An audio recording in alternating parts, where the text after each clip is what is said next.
Welcome back to our channel where we provide updates and undisclosed narratives on Catherine, Princess of Wales, and her royal family.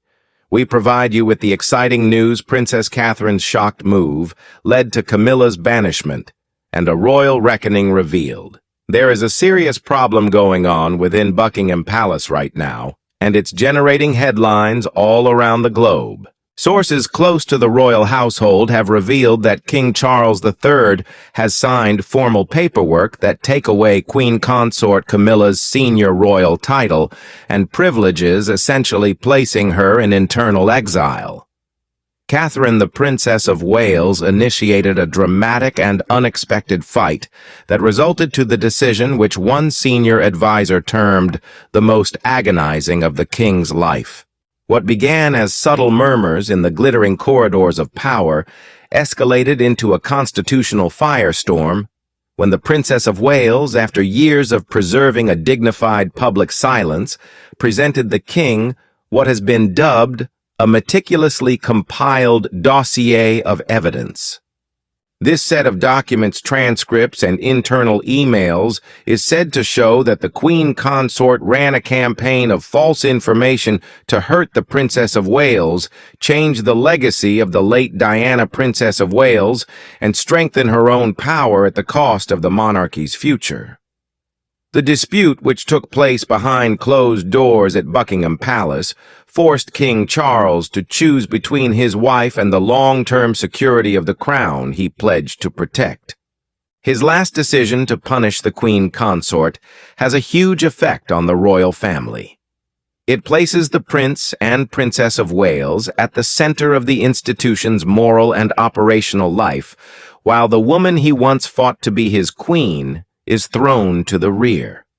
This isn't simply a family conflict, it's a war for the heart of the modern monarchy. It is the story of how one woman's quiet persistence brought down a kingdom founded on falsehoods, forcing a king to confront his past and make a choice that would change the course of his reign forever. The unraveling, a file of lies, for years. Queen Consort Camilla's public story was one of sacrifice, strength, and unshakable commitment. People said she was the one who brought everyone together, and had been through decades of public derision to become the king's most important companion, a steady hand directing a monarchy that was still recovering from previous wounds. But according to some people who were there, the Princess of Wales's presentation showed a quite different picture. The main point of her revelation was not opinion or rumor, but real proof. A person who was in the meeting and asked to remain anonymous said these were not whispers or rumors. These were cold, undeniable words written down on official papers, timelines of private conversations and communications that showed a consistent pattern of manipulation. The dossier, which was said to have been put up over the course of several months with the help of a small group of faithful advisors, was broken down into three main areas of deceit. The first and most harmful thing that was said to have happened was an effort to hurt the Princess of Wales. The evidence pointed to a quiet but ongoing campaign to make Catherine seem emotionally weak, overworked, and not ready for the stress of becoming queen in the future. People close to the Queen Consort would sometimes whisper in the media and among the nobility that they were concerned about the princess's health. These stories, which seemed to be kind, hurt Catherine's reputation for strength and public grace. One of the papers in the file was believed to be a description of a private discussion in which the Queen Consort allegedly informed a senior courtier that the princess lacked the steel needed for the crown. This statement was then quietly passed on to important people in the establishment. A royal observer who knew how things worked within the palace said it was a classic strategy of psychological warfare. You don't assault head-on. You show care. You sow seeds of uncertainty. As time went on, the story that Catherine was having a hard time became regarded as true in certain circles, while Camilla was seen as the strong matriarch who kept things together. The second part of the dossier was on how the Queen Consort was said to have utilized the legacy of Diana, Princess of Wales. For years, Camilla had carefully painted herself as a hesitant peacemaker who had quietly weathered the storms of the past. She spoke about how she helped Charles grieve and how she helped ease the pain of Diana's passing. But according to reports, the proof Catherine gave revealed how this story worked in her favor. There were times when the Queen Consort supposedly changed the way historical events were told to make her part in the end of Charles and Diana's marriage seem less important. At the same time, she used Diana's memory as a way to compare her own apparent sacrifice and patience. This was the worst betrayal for Catherine. A source close to the Princess of Wales said, "The princess felt that Diana's memory was not a wound for Camilla to exploit for public sympathy. It was a legacy of caring and serving the public that she and Prince William had to honor." The report showed how that legacy was being used as a background for Camilla's rise to power. It was a distortion that Catherine could no longer put up with. The third and maybe most politically charged part of the testimony was about a planned effort to make people question the Prince and Princess of Wales's abilities to modernize the monarchy. The Queen Consort is said to have told older, more traditional members of the aristocracy and government that William and Catherine's vision was naive, and that their popularity was more about image than substance. These whispers were meant to create distrust and a faction within the court that was afraid of the change that the younger royals represented, making the old guard more dependent on the king and queen consort's leadership. When the Princess of Wales showed this proof to the people closest to her, the mood in the room changed from tense to sad. Advisors who had previously listened to the Queen Consort sat still, their eyes moving between Catherine's calm, determined manner and Camilla's pale incredulity. The princess's voice, which was steady yet harsh, broke the quiet. She spoke not only to defend herself but also to protect the integrity of the institution.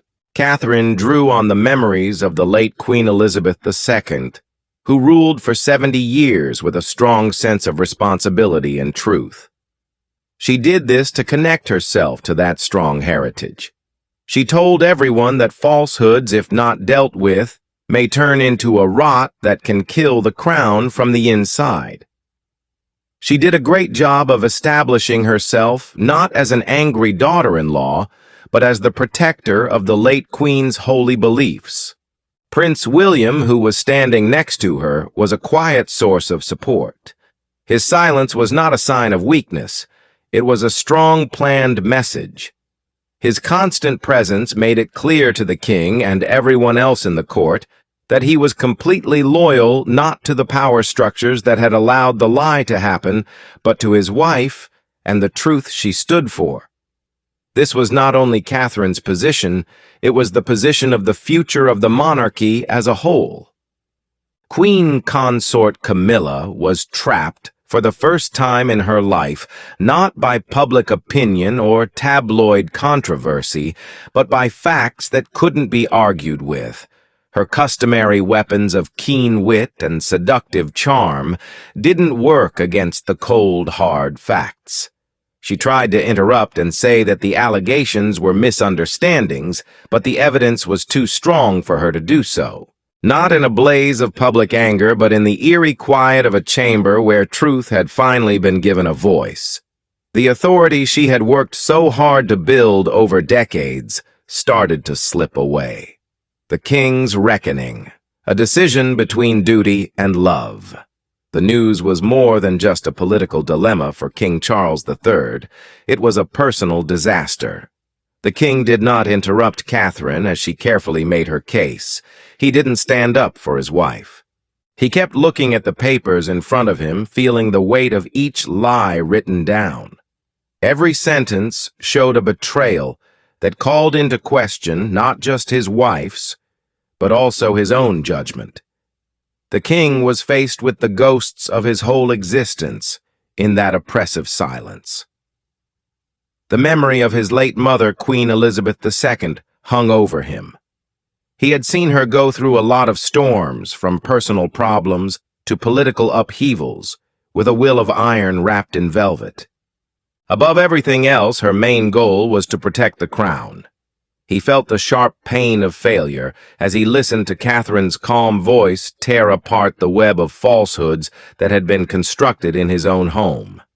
Had he compromised his mother's most important lesson in order to protect Camilla Source's report that his heart was torn apart? Camilla had been his safe place, his best friend, and the person he had protected from a harsh world for more than 30 years. Their love story was born out of rebellion. But the proof that Catherine gave was undeniable. The falsehoods had not only hurt the Princess of Wales, but they had also hurt the king. He was now caught up in a web of lies about his rule, his power, and his image as king that he had not seen or may have chosen to overlook. His closest aides, particularly his private secretary, are said to have pushed the issue when they saw he was hesitating. They told him that the monarchy could only survive if people trusted it, and that trust was now under serious danger. They said that the secrets would not stay hidden behind royal walls for long. People nowadays would see quiet as being weak and complicit. They told him to make a quick decision and do the painful but essential operation to cut off the source of the illness before it spread to the whole institution. Then there was a moment of deep and frightening symbolism. Charles noticed two things among the papers: a copy of a private, sad letter Diana had written decades previously about how she felt betrayed and alone, and the new proof Catherine had just given him. He had the past and the present in his hands, two ladies from different eras who were both fighting against lies in his own group. Diana's remarks, full of agony, and the feeling of being suppressed by a strong system, seemed like they were being said again, made louder by Catherine's calm but devastating evidence. One person who knew the king well said that the moment shattered something within of him. It was too much to stomach that history was repeating itself in such a brutal way, with another Princess of Wales having to battle for her truth. He could no longer deny that this was the case. The treachery wasn't just a thought. It was written down and remembered. His own passivity and years of supporting Camilla at all costs had let the poison permeate into the very foundations of his dominion. That night, the king is supposed to have told his sister Princess Anne how sorry he was in a rare and honest talk. A source close to the Princess Royal said, "He admitted that his heart may have led him down a path that duty could not sustain." Anne, who was always practical, didn't offer much comfort. Her behavior made it seem like she had been expecting this for a long time. People said that the king was about to break down emotionally. It wasn't the tears of a weak man. It was the tears of a king who had to face the terrible cost of his misdirected allegiance. He wasn't simply a spouse dealing with his wife's infidelity. He was a king who realized that he may have to give up his own happiness to maintain the kingdom. King Charles took the most extreme step in the royal arsenal exile. He did this because he felt the weight of his mother's history, Diana's memory, and the future of the crown on his shoulders. The stroke of a pen. Living in exile today. That day history was written in ink. King Charles III signed a number of papers that would change the British monarchy forever as the Princess of Wales watched in silence. These weren't just regular documents, they were a royal order with the whole power of the sovereign behind them. They made Queen Consort Camilla's internal exile official. Royal exile in the 21st century doesn't mean being sent to a faraway island. It is a methodical and clinical stripping of authority position and closeness to the throne. According to reports, the papers written by the king's top legal and constitutional experts said the following: 1. Revocation of official tasks. The Queen Consort would no longer have to do any public or official tasks right away. The court circular, which is the official record of royal events, would no longer include her name. 2. Loss of patronages. She would have to give up all of her royal patronages, which would cut her off from hundreds of charities and groups. 3. Getting out of the center of power. The decree didn't formally end their marriage, but it did order her to leave Buckingham Palace and Windsor Castle, the main royal palaces. She would still have a private home, but she would no longer be part of the working court. 4. Title under review. To avoid a constitutional crisis, she would keep the title of Queen Consort for the time being. However, her style and future title would be reviewed, leaving her situation in limbo for all time. It was clear how serious the situation was. The king's hand, which held the pen, shook a little as it hovered over the page. Everyone in the room could see that he was torn between love and duty. To sign was to betray the lady who had been his rock for 50 years. He would be breaking the oath he signed when he became king if he didn't sign. The only sound in the room was the pen scratching on the paper. The legislation was sealed by the king's signature, Charles R. Catherine didn't move. She seemed very calm, like someone who knew they were seeing a turning point in history. She had battled for this truth, and now she watched as the last seal of justice was put on it. She wasn't quiet because she was weak or even happy. She was quiet because she was in charge. It told the court, the counselors, and the king himself that this was not a personal win, but an essential way to restore the monarchy's prestige. At that point, she was no longer merely a princess. She was the live proof that the crown could stand up to corruption. For Camilla, the truth hit her like a punch in the gut. A flash of frigid anger replaced the shocked amazement. For years, she had to deal with being made fun of in public, having the press invade her privacy, and the ghost of Diana. She had battled and won the long game, rising to a level that few people believed was conceivable. But she never thought this would happen. Exile, which was done by the man she thought would keep her safe from all danger, was a humiliation beyond description. The papers took away not just her power, but also the identity she had battled so hard to protect. Advisors spoke softly around the room, not about the personal anguish, but on how symbolic the gesture was. In contemporary times, a royal order like this has never been utilized to put a senior royal on the back burner. People will remember the day as the day King Charles III, like his mother before him, put the institution above everything else. The sound of the royal wax sealing the documents resonated with a sickening finality. The monarchy would never be the same again. The Queen's anger and the princess's fear. Being exiled on paper was one thing. The truth of how it was enforced was different. Queen Consort Camilla didn't go quietly. Without her formal power, her rage set up a tempest within the royal walls. This public humiliation was too much for a lady who had skillfully negotiated the dangerous waters of royal life. The king was the first person she fought with. People say that her voice, piercing and uncompromising, broke through the serenity of the royal apartments. She said that they were weak, cowardly, and traitorous. How could the monarch she had stood with and helped repair his reputation throw her away with the stroke of a pen? For Camilla, this was the end of her life. Charles, who was feeling guilty and the weight of his choice, didn't say anything that might calm her anger. His quiet, which was full of sadness, simply made her feel more alone. Then she focused her anger on Catherine. Camilla saw the Princess of Wales as a ruthless usurper, a political schemer who had used the truth as a weapon to plan a coup. She was no longer a junior member of the family. She called Catherine the architect of her collapse and said she was cold and calculating in her power grab. People who heard the arguments could feel the bitterness, which was a surprising look at the anger that had been building up behind their polished public interactions. But Camilla's anger wasn't only in private rants. She started to use her network.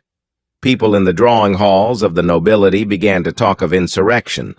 Old friends who had helped her ascend to power and shared her more conventional beliefs started to say that the banishment was too drastic and would cause too much trouble. They worried that Catherine's clear triumph may unravel the delicate balance of power, and they started to gently push back, doubting the king's judgment. The queen consort made threats, which is far worse. Sources say that she told high-ranking courtiers that if the monarchy wanted to get rid of her, she would not hesitate to go to the press with her own version of events. She intimated that she had secrets that might hurt not just William and Catherine, but even the king himself, bringing back old controversies and starting new ones. The palace was scared by the idea of a tell-all interview, a royal biography, or a series of planned leaks. No one disputed that she knew how to do terrible harm. Catherine was in a dangerous new situation, while Camilla was angry. She had won the fight for the truth, but now she was the main target in the conflict that followed. She seemed serene on the outside, but on the inside she was carrying the weight of 1,000 angry eyes. Camilla's friends saw her as the bad guy who had embarrassed a queen consort. Every hallway may have a shadow, and every look could be a sign of doubt. A friend of the princess said, "Victory felt fragile." She understood that Camilla's banishment wasn't the end. It was the start of a new, more dangerous fight. The blades would be less obvious today, but they would still be sharp. Prince William was the most important person in her life at this time. He became her anchor, often reminding her that they were fighting for something bigger than themselves, the destiny of the crown. His steadfast backing protected him from the palace machinations that were going on inside, and the media maelstrom that was developing outside. That storm was already starting to break.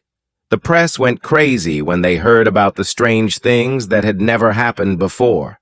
Headlines shouted about treachery and expulsion. One tabloid said, "Catherine's coup," while another said, "Camilla cast out." They made it seem like a vicious fight between queens. People characterized Catherine as both a cruel winner and a weak heroine. She knew that perception, not fact, frequently shaped the public story, and being called a monarchy breaker was a risky position to play. Catherine was said to be disturbed by how similar Windsor's old halls were to Diana's existence when she walked through them late at night. Diana, like her, had stood alone against a strong system that didn't believe her and questioned her intentions. The Princess of Wales now knew more than ever how lonely it was to stand up to the establishment. The truth had been set free, but it had cost more than they had thought at first. A new day, a shadow that lasts. On the day Camilla was forced to leave, something small but big changed. It was a sad, quiet event as she left the formal royal apartments, but the meaning of it was loud and clear. The lady who used to be queen and stood on the balcony of Buckingham Palace was no longer at the center of authority. The public response was quick and strong. People were tired of decades of scandal and what they thought was lying, therefore they massively supported the Princess of Wales. The way people saw her before as fragile and sensitive was suddenly changed to show her as the exact picture of strength and honesty. People thought of her as the protector who had protected the monarchy's honor when its own king had failed. She hadn't only gotten through the storm, she had become the country's moral compass. With Prince William at her side, this new reality became true. In his first public comment after the incident, he didn't talk about what happened explicitly, but he did say that he was recommitting to service, compassion, and transparency, which were also his mother's major beliefs. It was evident that the time of shadows was past. The Waleses were in charge of a new age. The monarchy changed suddenly. Advisors who had been on the fence rapidly switched sides to support the future king and queen. The institution, which had appeared lost now, had a clear path thanks to a couple who were loved by the public and respected by everyone within. But once Camilla left, there was an unsettling hush throughout the palace. The space she left behind was not peaceful, it was full with suspense. Exile is not the end. It is frequently the start of a new sort of battle, one waged in the shadows, with whispers and secrets as weapons. Catherine, who is now seen as the hero who rescued the crown, is on the edge of a new chapter in royal history. She has made sure that her children would have a place in the facility and that it will be safe for them. But her success came at a high price for the monarchy. The issues that remain are as weighty as the crown itself. Will the queen consort accept her destiny, or will her thirst for revenge lead the royal family into a new and worse crisis? And what more mysteries are still hidden in the royal archives, waiting for the right time to come out? The whole globe is holding its breath. In the long-running and dramatic history of the British monarchy, the truth is never easy, and exile is never the end of the narrative. Thank you for watching the video. Please let us know your thoughts and goodbye for now.